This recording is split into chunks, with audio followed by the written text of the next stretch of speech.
श्री राम। गुरुर्ब्रह्मा गुरुर्विष्णु गुरुर्देव महेश्वरा, गुरु साक्षात् परब्रह्म तस्मै श्री गुरुवे नमः।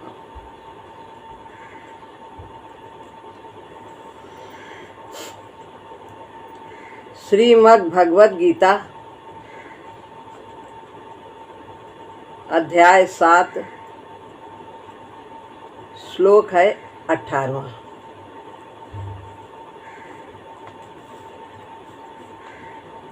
उदारा सर्व एवैते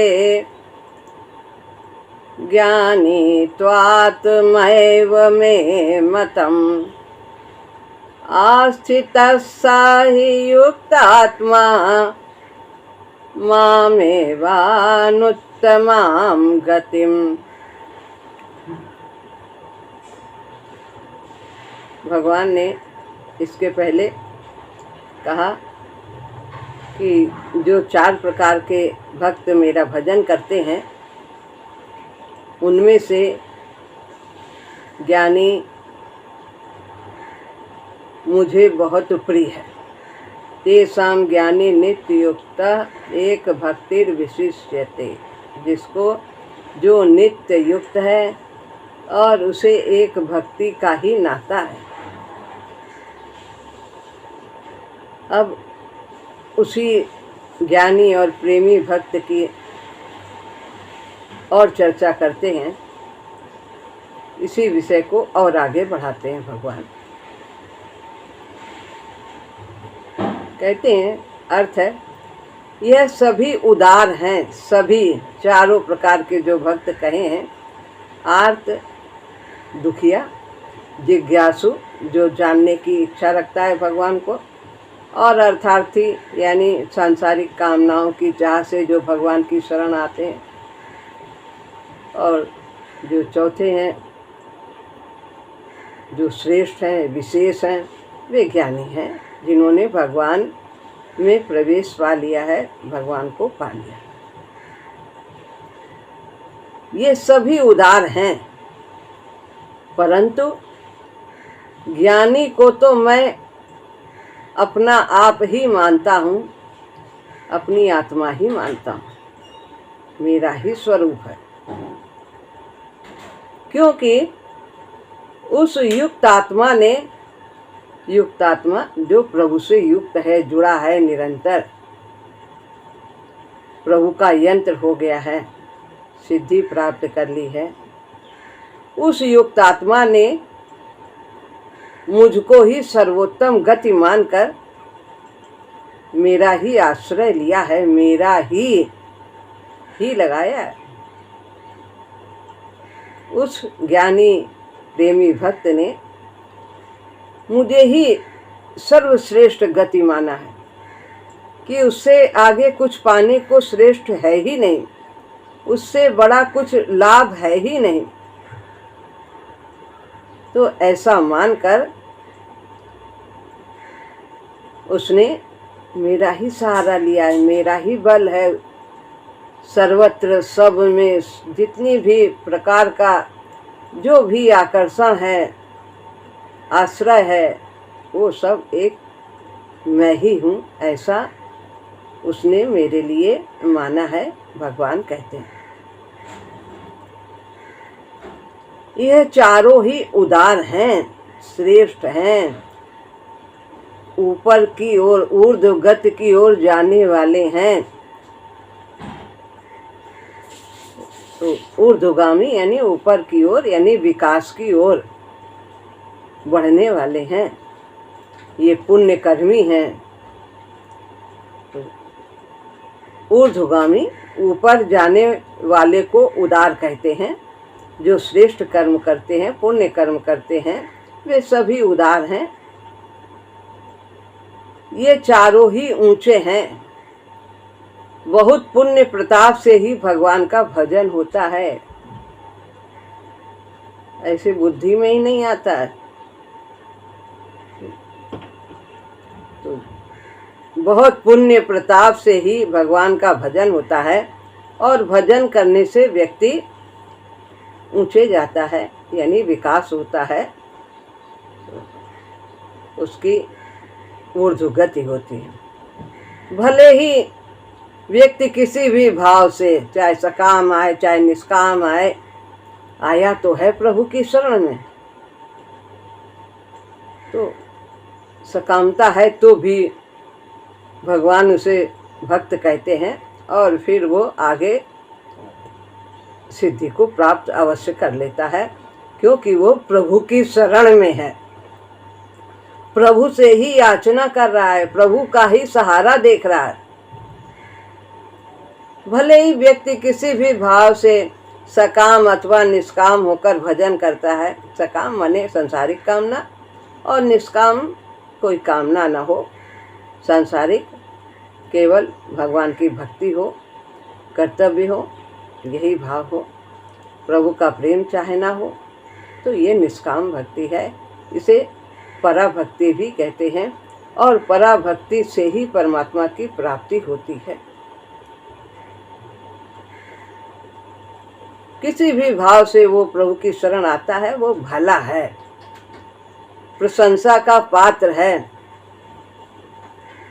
जो भजन नहीं करते हैं उनसे तो वो बढ़ चढ़ करके ही है।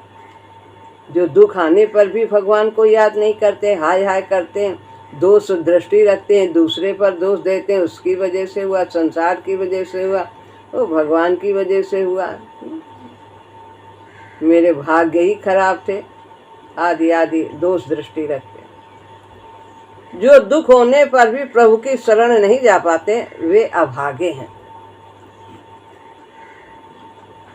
प्रतिकूल कृपा प्रभु माथे टेको और ममता बस कल्याण किया है। किसने ममता किया है? प्रभु ने ममता किया है। वे अपने समान बनाना चाहते हैं।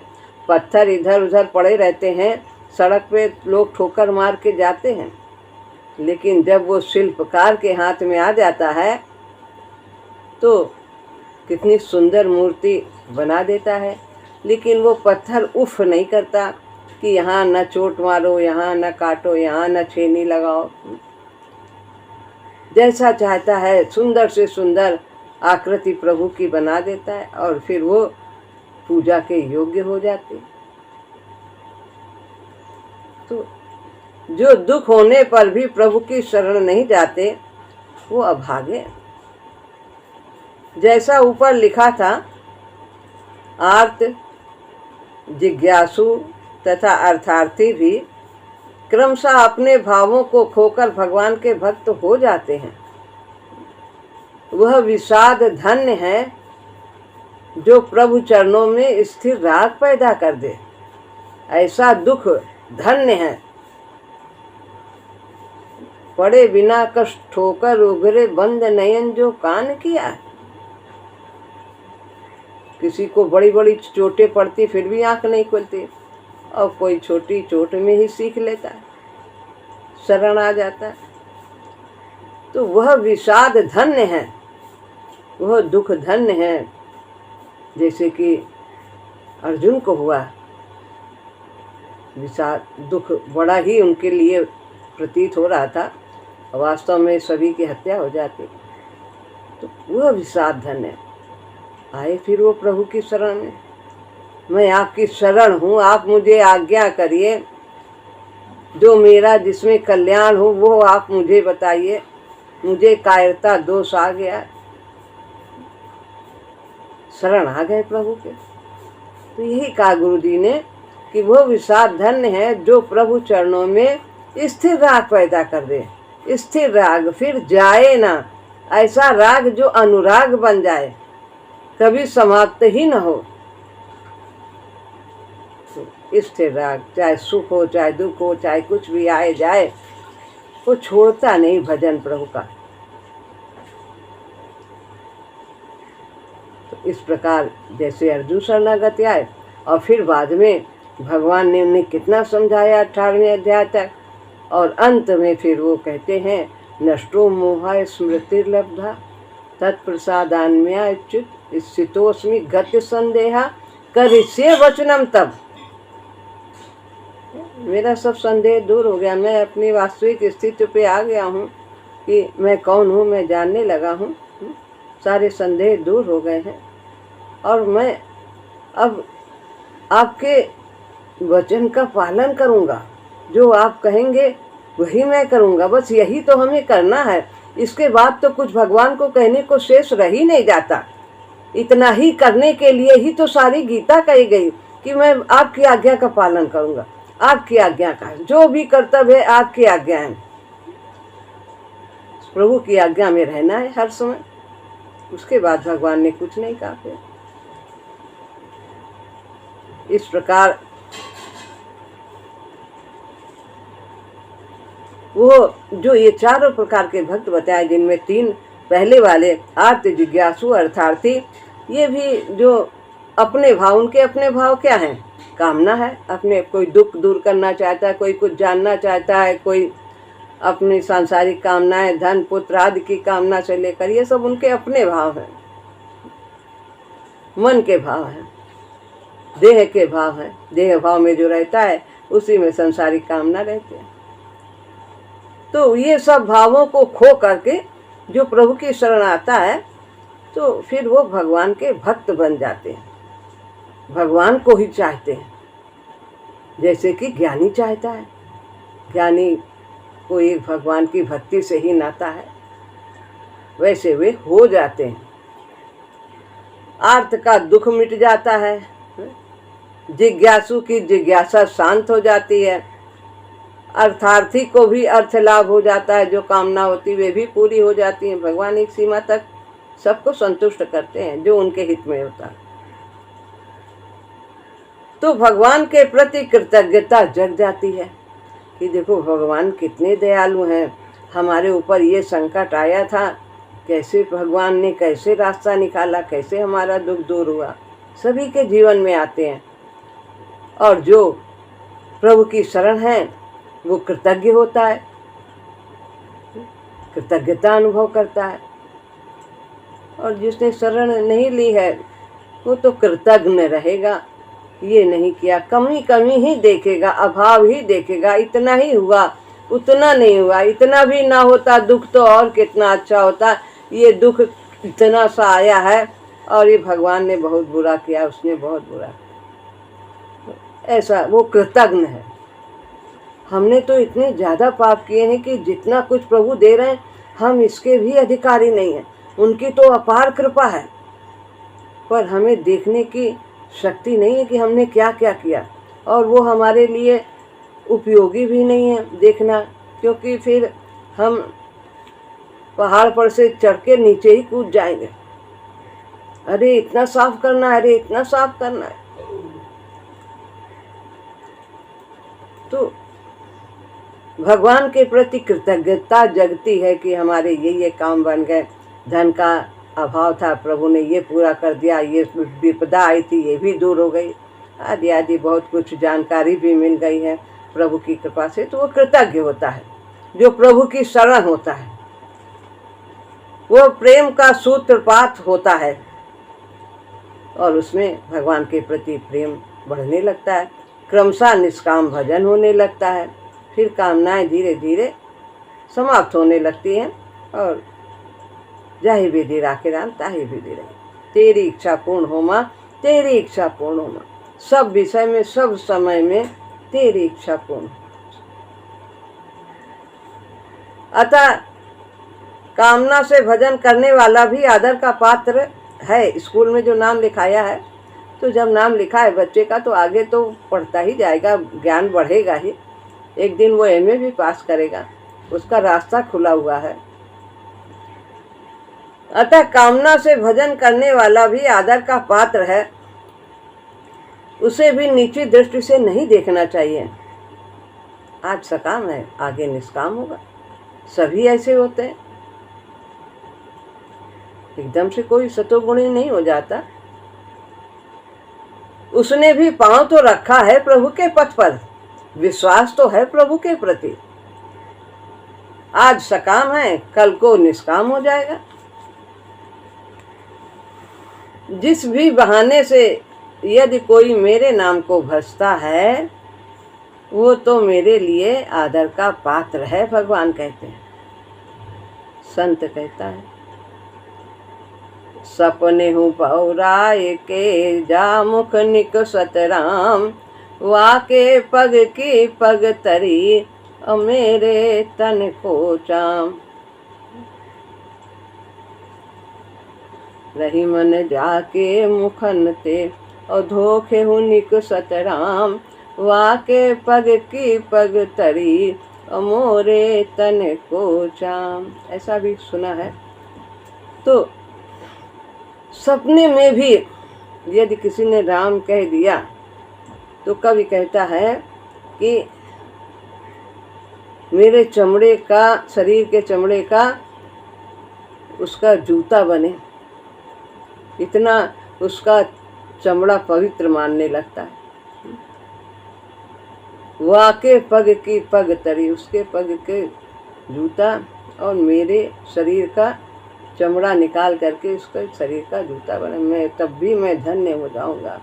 कितना अपने को गिरा दिया महात्मा ने, कितना अहंकार से रहित होकर के किया है, कितनी नाम की महिमा बताई है, कितनी प्रभु की शरणागति की सराहना की, कितना इसका महत्व बताया। यह सभी उदार हैं, चारों ऊपर की ओर जाने वाले हैं, विकास की ओर बढ़ रहे हैं। परंतु ज्ञानी तो मेरा आत्मा ही है, आत्मा है, अपना आप है, मेरा स्वरूप है, उसके बराबर दूसरा कोई नहीं है।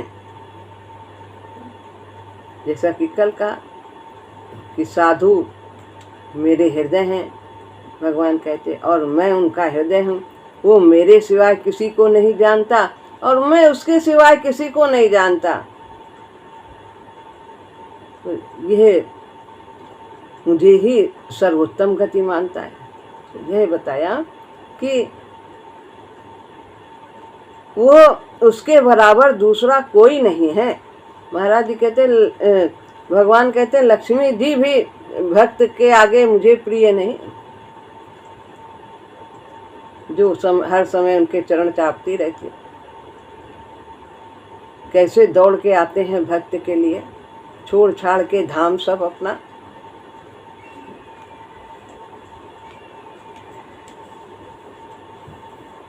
अपना आप सबसे अधिक प्यारा होता है।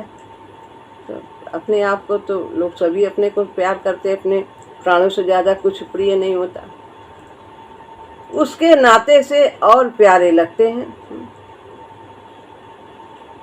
तो इस प्रकार सभी में हमारी आत्मा है, सभी प्रिय हैं, भगवान ही सब में व्याप्त है। तो वो सबको प्यारा होता है, सब उसको प्यारे होते हैं। जो साधु है, ज्ञानी है, अपने होने के कारण ही तो पुत्र धन आदि प्यारे लगते हैं। दृष्टि जब संसारिक होती है तो फिर इस प्रकार से देह के भाव से करते हैं, नहीं तो भगवत भाव से करते हैं। अतः ज्ञानी तो मेरी आत्मा है, कहने का मतलब है वो मुझे बहुत प्यारा है। क्यों कर वो इतना प्यारा है, क्यों प्यारा है इतना? फिर और व्याख्या करते हैं, बताते हैं क्यों इतना। लोग कहेंगे पक्षपात करते हो, हम भी तो आपका भजन करते हैं और ज्ञानी को आप कह रहे हो आत्मा है, वो सबसे ज़्यादा प्यारा है, उससे बढ़कर कुछ भी नहीं, तो क्यों है ऐसा? तो यहाँ पर बताते हैं, इसलिए वो मेरी शरण हुआ है, आस्थिता है, कहते हैं भली प्रकार से। फिर वो जाता नहीं कहीं पे, किसी और की शरण में नहीं जाता कि यहाँ काम नहीं बना है, दुख आया है, निवारण नहीं हुआ है, तो चलो कहीं और चलें। वो उसमें भी हित अपना समझता है। तो आस्थिता, पहली बात तो उसके कोई कामना ही नहीं होती, उसको तो बस भगवान के भजन में ही आनंद आता। अपने दुख निवारण के लिए कभी नहीं कहता, धन प्राप्ति के लिए कभी नहीं कहता। भली प्रकार से टिका है, आश्रय लिया है, मेरा ही आश्रय लिया है, ही लगाया है, ही बहुत महत्वपूर्ण है, ही में एक ही रहता है। भी में अनेक हो जाते हैं, ही में एक ही रहता है, एक का आश्रय। मेरा ही आश्रय लिया है और आश्रयों का त्याग कर दिया है। न उसे अपने बल का त्याग है, न धर्म का त्याग है, न मान्यताओं का, न जन का, न किसी भी प्रकार का कोई बल है ही नहीं उसका, सब प्रभु का ही है। सभी आश्रय के हमने बहुत धर्म काम कर लिया, पुण्य कर लिया, हमारा तो बन जाएगा, हमने तो बहुत नाम जप कर लिया, हमने क्या किया? कुछ नहीं किया। जो उसने कराया है वही किया, उसी की कृपा से सब कुछ हुआ है। तो तब कृपा तेरी कृपा से। तो मेरा ही आश्रय लिया है और आश्रयों का त्याग कर सर्वधर्मान परित्यज्य माम एकम शरणम ब्रज। भगवान कहते हैं सभी धर्मों का, धर्म का मतलब नहीं धर्म के जितने भी हमने मान्यताएं और ये सब जो हम बल अपना करते हैं, कर्म करते हैं, पुण्य करते हैं, तो इन सब के बल पर हम भगवान को नहीं पा सकते हैं। भगवान की कृपा से ही भगवान को पा सकते हैं। करना है सब, लेकिन सब कैसे होगा? सब उसकी कृपा से। तो उनका आश्रय छोड़ करके एक मेरी शरण आ जा, मैं तुझे सभी पापों से मुक्त कर दूंगा, तू शोक मत कर, चिंता मत कर। जो उसकी शरण है उसे चिंता नहीं करनी है। अनन्यास चिंतयन्तो माम ये जना पर्युपासते तेषां नित्याभियुक्ता नाम योगक्षेम वहाम। मैं उसका योगक्षेम स्वयं वहन करता हूँ। तो इस प्रकार मेरा ही आश्रय लिया है और आश्रयों का त्याग कर अनन्य भावना है, कोई अन्य है ही नहीं दूसरा, वो ही एक है, यही भावना है। उसे तो मेरे सिवाय और कोई आश्रय नहीं देखता, कोई और अपना नहीं देखता। तुम भी हो, तुम भी हो, तुम भी हो, नहीं, तुम ही हो, तुम ही हो, सब में तुम ही हो। 18वें अध्याय में जो कहा मामेव शरणम व्रज, मेरी ही शरण आ जा, जैसा कि अभी श्लोक कहा, वो उसके लिए चरितार्थ होता है। 9वें अध्याय में प्रतिज्ञा भी की, वो श्लोक है 9वें अध्याय का 22वां श्लोक, अनन्यास चिंतयन्तो माम। ये भी भगवान गुरुदेव कह रहे हैं, अनन्य भाव से जो मेरा चिंतन करते हुए, तो उसमें इसलिए वह प्यारा है, श्रेष्ठ है, मेरी आत्मा है, ये सब उसमें लक्षण है, इसलिए वो मेरी आत्मा है। वो मेरा ही आश्रय लेकर के, उसे और कोई आश्रय दिखाई नहीं देता, कोई अपना सगा दिखाई नहीं देता, मैं ही उसके लिए सब कुछ हूँ। तो इस प्रकार वो मेरी आत्मा है। गति गंतव्य स्थल को कहते हैं, जहाँ पहुँचना हो वो गति होती है। मैं ही उसके जीवन का एकमात्र लक्ष्य हूँ, अंतिम लक्ष्य हूँ, गति हूँ। वो जीवन के द्वारा और कुछ नहीं चाहता है। जैसे गतियाँ अन्य सामान्य मनुष्य की होती है कि अब बुद्धि ये कह रही कि अब ये धन मिल जाए, अब हम शरीर निरोग हो जाए और पुत्र हो जाए, जाने क्या क्या हो जाए, पूरी लिस्ट बहुत लंबी है। तो ये थोड़ी थोड़ी दूर में गति, थोड़ा चलते फिर रुकते, फिर चलते फिर रुकते। लेकिन जो ज्ञानी है उसने अपने जीवन में धारण कर लिया है कि मुझे तो केवल परमात्मा को ही पाना है, यही हमारा लक्ष्य है। क्या है? कहते हैं अर्थ न धर्म न काम रुचि, गति न चाहूं निर्वाण, जन्म जन्म रति राम पद, यह वरदान नयान।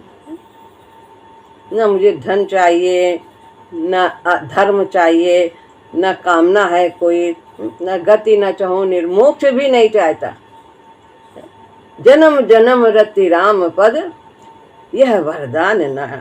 इसके सिवा और कोई वरदान नहीं था। जिस जोनि जन्म कर्म बस, तह राम पद अनुराग हूँ। बाली ने कहा, कर्म के लिए माफ़ी नहीं चाहते कि आप हमारा सब कर्मों के बंधन काट दीजिए, नहीं, जहाँ भी आप भेज दो हमारे कर्मों के अनुसार, बस आपका आपके चरणों में स्नेह बना रहे। तो यही चाहता है भक्त।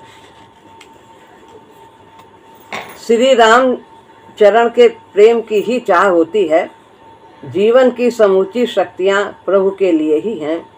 जो भी बल है उसके पास, सोचने का, बोलने का, शरीर में जो शक्ति है कार्य करने का, देखने का, विचार करने का, एक बस उसकी सारी शक्तियाँ एक परमात्मा की ही ओर जाती हैं। उन्हीं का चिंतन, उन्हीं की सेवा, उन्हीं में सब कुछ अर्पित रहता है। तो उसी के लिए जीता है वो। जीऊँ तेरी खातिर और मरना भी यूं हो, मेरा शीश चरणों में न्योछावर हो माँ। ये है, पद्मा माँ बहुत सुंदर गाती हैं। तो ऐसी भावना अनुप्राणित करती है ज्ञानी को। तेरी खातिर ही जीना है, तेरी खातिर ही मरना है, और मेरा शीश सदैव तेरे ही चरणों पे झुकता है। जो भी है स्वीकार है, स्वीकार है, स्वीकार। अनुत्तम, जिससे बढ़कर कोई और न हो, कुछ न हो, उसने समझ लिया। माँ मेवानुत्तमाम गति, मेरे सिवाय कोई और उत्तम गति है ही नहीं। उसने मान लिया है कि प्रभु ही सर्वश्रेष्ठ गति। अनुत्तम, जिससे उत्तम दूसरा न हो, जिससे बढ़कर कोई और न हो, कुछ न हो, उसने समझ लिया है कि प्रभु सबसे बढ़कर हैं। मत्तः परतरम नान्यत किंचित दस्ति धनंजय। भगवान कहते हैं मुझसे अलग, मेरे सिवाय संसार में कुछ है ही नहीं। मुझसे परे हे अर्जुन और कुछ है ही नहीं, कुछ नहीं। गति माने शरण को, सहारे को भी कहते हैं। वो ज्ञानी के जीवन का लक्ष्य भी होता है, और प्रभु ही सहारा है, साधन है, साध्य है और सिद्धि, सब कुछ वही है। उससे बढ़कर और सहारा भी संसार में दूसरा नहीं है। जब यहाँ न बने काम तो कहीं नहीं बनेगा। जो यहाँ नहीं मिलेगा वो कहीं नहीं मिलेगा। यानी जो नहीं है वो हमारे हित में नहीं है, तभी वो हमारे पास नहीं। जो स्वामी पर पूर्ण रूपेण निर्भर हो, उसी के लिए जीता हो, तो वो प्यारा तो होगा ही। जो पूर्ण रूप से जिस पर आश्रित होता है तो उसका वो बहुत भली प्रकार से ध्यान रखता है। तो यदि जो सर्वश्रेष्ठ हैं उन पर हम आश्रित हो जाते हैं तो प्रभु संसारिक व्यक्ति इतना ध्यान रखता है, और प्रभु तो हमारे परम माता पिता सब कुछ है, तो वो कैसे नहीं ध्यान रखेंगे। जो स्वामी पर पूर्ण रूपेण निर्भर हो, उसी के लिए जीता हो, वो प्यारा ही होता है। हनुमान जी कैसे प्रिय थे भगवान को, और सभी को भगवान ने भेज दिया युद्ध के बाद। जब वहाँ लंका विजय करके अयोध्या लौटे तो फिर सिंहासन प्राप्त करने के बाद राजगद्दी जब हुई तो उसके बाद जितने लोग सब आए थे, सब सेना के मुख्य विभीषण आदि सभी, तो सुग्रीव आदि, इन सबको तो भेज दिया उपहार दे देकर, लेकिन हनुमान जी को नहीं कहा कि जाओ, उन्हें अपने पास ही रखा।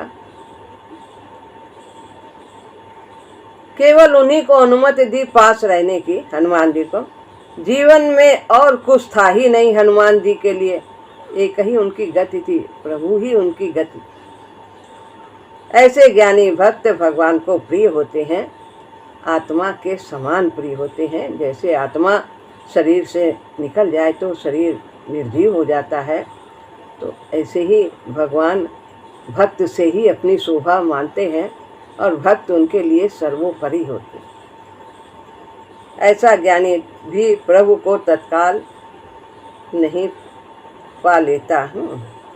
तो इस प्रकार इसमें भी आगे बताएंगे, कई जन्म लग जाते हैं। दूसरा श्लोक आगे जो आएगा, यहाँ पर ये श्लोक पूर्ण होता है। अगला श्लोक अगले सत्र में। श्री राम।